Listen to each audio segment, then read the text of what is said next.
இந்த நிகழ்ச்சி புரட்சித் தலைவர் எம்ஜிஆர் அவர்களின் ராமாவரம் தோட்டத்தில் நடந்தது.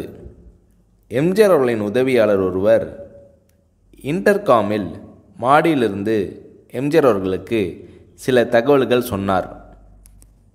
அந்த உதவியாளர் சொன்ன தகவல்கள் வெறும் அரசியல் தகவல்கள்தான்.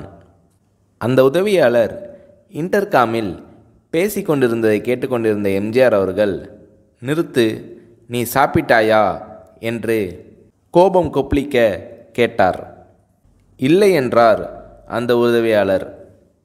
உடனே எம்ஜிஆர் அவர்கள், சாப்பிட்டு விட்டு பேசு என்றார்.